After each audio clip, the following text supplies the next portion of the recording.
When one adult mentioned a Barbie to another, one would receive a mixed reaction. For example, some would smile and reminisce the good and beautiful early years or life called childhood, and some would cringe and debate on the roles Barbie play and the superficial kind of image Barbie exudes to children. To whatever the reaction and principle one has on Barbie, this 11.5 inches tall plastic doll has withstood the pressures and embraces the bliss of existence since the past 55 years. The first Barbie ever invented was in 1959 by a woman called Ruth Handler. So she's the co-founder of Mattel. And interesting enough, Barbie was named after her daughter, Barbara, and Ken is named after her son, Ken. First sold in 1959 at only $3, inspired by the German doll built Lily, Barbara Milicent Roberts has successfully maintained her youthfulness in the hearts of many boys and girls around the world for the last 55 years. Barbie premiered wearing a black and white striped strapless jersey swimsuit, and since then she has constantly reinvented herself and stay relevant according to the culture across the globe. So take the 70s, for example. The 70s was all about Farrah Fawcett, and if you look at the Barbie dolls that was invented in the 70s, it's really about the Farrah Fawcett hairstyle, right? And as we go through the decades of 80s and 90s, and you look at 90s, for example, where we will be very, familiar with. 90s is really the rise of like the Britney Spears and the Christina Aguilera and all that, and even pop culture became so much younger as the decade goes by. So Beverly Hills 90210, for example, was such a pop culture in the 90s as compared to Audrey Hepburn, which was clearly a few decades ago. The common controversy over Barbie doll was when it was realized that if Barbie was a real person, her measurements would be an impossible 36, 18, 38. However, these controversies fail to see that the Barbie doll is just a doll. I think Barbie is targeted at preschool children, and basically I think for preschoolers, Barbie is just a toy, a very nice toy, nice little doll, and children loves to play with dolls, dolls, soft toys, right? And actually they don't really have any kind of adult perception on them actually. I think the perception of the dolls are too skinny or they're not ideal. It's more of like an adult input into them, and kids being kids, they're very naive, they're very genuine, and all they want to do is just play. And actually the toys like Barbie or any type of soft toys, for example, they're very good because it encourages creativity. Yeah, there's no dialogue in them. You have to create dialogue. The most current controversy was when Barbie was featured on the Sports Illustrated cover with the caption, "The doll that started it all." Featured alongside supermodels like Christy Brinkley and Brooklyn Decker for this February 2014 issue has put Barbie in great scrutiny. The debates over whether Barbie is actually a beloved plaything or a portrayal of an unrealistic standard of beauty has not seen the end of it for decades until today. So it doesn't necessarily just come from Barbie doll. It just comes from any images that children see, and they are generally curious. That's why they ask. But that's a great opportunity for parents and to educate them. What does it mean to have blue eyes and red hair and different color hair? It's a great opportunity to tell your children and then share with your children. Everybody has different color hair, different color skin, because we are of different ethnic group, of different culture, and that's where then it's an opportunity to actually educate your child and share with them. So to me, I think that's a good thing. The birth of gadgets like portable video games, tablets, game consoles, laptops, and even smartphones is said to bring down the excitement over dolls and other traditional toys amongst children today. While Barbie might seem to not grow old with time, however, this iconic plaything may be feeling her age. So, is Barbie losing her edge? The role in Mattel here, or at least the toys that we make, want to ensure that we strike a balance between toys, traditional toys, and also gadgets and apps. So for example, some of our dolls here, as you can see, our dolls of the world here, Holland, India, and Chile. So it teaches kids about, where these dolls come from in terms of their clothes and their origins. In fact, if you look at the back of the packet, you can actually go online and then you study more about that Barbie doll in terms of where it comes from and, what are the main cities in Holland, what are the main cities in Portugal, and so on and so forth. So it's really about striking a balance between the two. Like any other toy maker in this play industry, Mattel is battling for parents' often limited dollars in a lukewarm state of current economy and has been forced to be on the lookout for competition from video games for its young customers' attention. In America, these blonde bombshell sales for the first quarter on 2014 slumped 14% and the company's worldwide sales fell 5% to $946.2 million and the toy giant reported a net loss of $11 million. However, in Malaysia and even in the Southeast Asia region, the grass is greener for Barbie and her friends. For Barbie's store in Mid-Valley Mega Mall, the sales of Barbie and her products has not seen a slump. In fact, the membership has soared to 3,600 registered membership since 2011 and has seen an average of 100 new members per month. So in Malaysia and also in Southeast Asia for the year of 2013, Barbie grew double-digit in terms of sales. And it's really about staying relevant and understanding what children and parents need.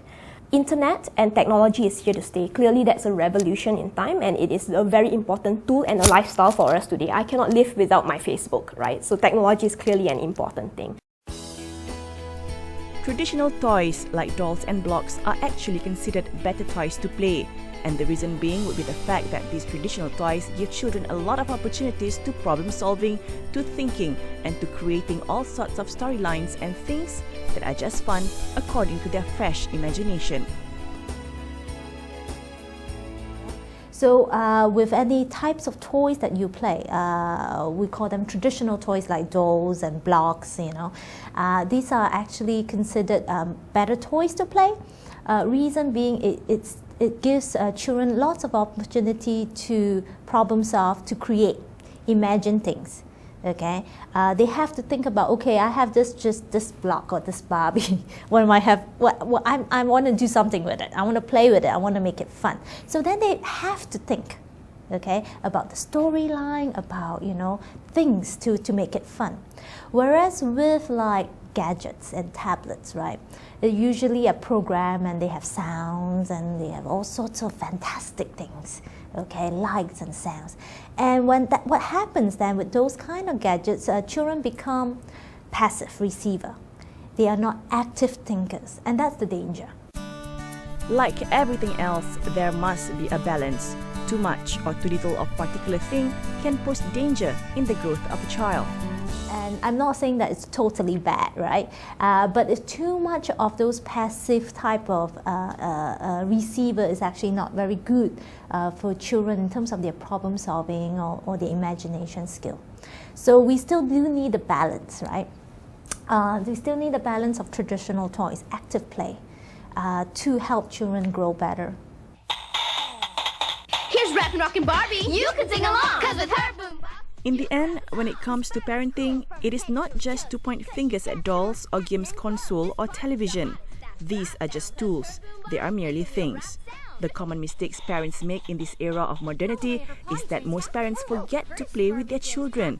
Modern parents with their busy schedule at work and at home inevitably feel contented when their children sit quietly on their own with their gadgets or watching television. As parents, we are very busy, busy with our work, busy with a lot of routines, and inevitably sometimes we forget, right, to play with our children. As long as they're playing on their own, or they're doing something on the gadgets, or they're watching TV and they're quiet, we let them go. Okay, we let them be like that, yeah, because we think they are entertained, they're fine. But so the most common mistake that I find is we as parents, we forget to spend time with them, playing with them. Yeah, some parents feel that, I have to play with my kids, like the dolls. and they forget that when you play with the kids, you actually explore with them. It's opportunity to understand what your children knows and don't know. And that's golden opportunity for you to teach and share with them and educate them. And the other most important thing I think sometimes we as parents forget is when we play with children, okay, we actually build their self-esteem. Because when we play with them, we are validating their feelings. We're telling them that I'm interested in your play, I'm willing to pretend play with you, okay, and I'm interested in what you're doing and I believe in you. And that means a lot to the child. For Falia Ziktatios Tahir, or fondly known as Yas, a 22-year-old hairdresser in Wang Semaju, he remembers his childhood very dearly, surrounded by Barbie dolls. What started as his love for fashion and Barbie doll at a very tender age has grown into a profitable hobby. Saya tak tahu, masa kecil tu saya more pada fashion. So saya tengok Barbie doll, wow, macam cantik macam tu kan. So saya cakap dengan mak nak try kumpul doll kan. So mak saya sejak kecil, setiap bulan dia akan beli. Dari situ timbul minatnya ada doll lah. So sampai sekarang lah saya beli. Yas only got to know that Barbie can bring him more than just play pleasure, but instead can be profitable. He first heard of this business opportunity from his friend when he was 15. His biggest profit ever was selling a Christian Dior Barbie released in 2004, where he earned 5,000 ringgit from eBay.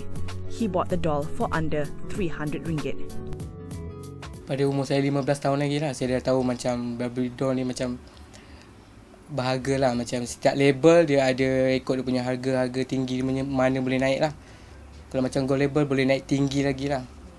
Dah banyak jugalah. Saya hampir jual dekat 20 doll jugalah untuk nak beli something kan. So saya hampir jual saya punya doll lah. Yas has been collecting Barbie dolls since the past decade, and currently he has close to 700 dolls in his humble room. His current favourite is the Hervé Léger Barbie. So ni Hervé Léger dia so sangat cantik lah, dia punya fashion semua kan. So memang suka sangat lah. Memang first time tengok kan, wow, saya mesti dapatkan dia. So memang time tu juga dapat. Saya tak kisah duit habis ke tak habis, janji saya dapat. For more than 5 decades of its creation, Barbie has partnered with more than 100 people, including cultural icons, designers, seamstresses and stylists. And believe it or not, Barbie has had 150 careers under her pink belt.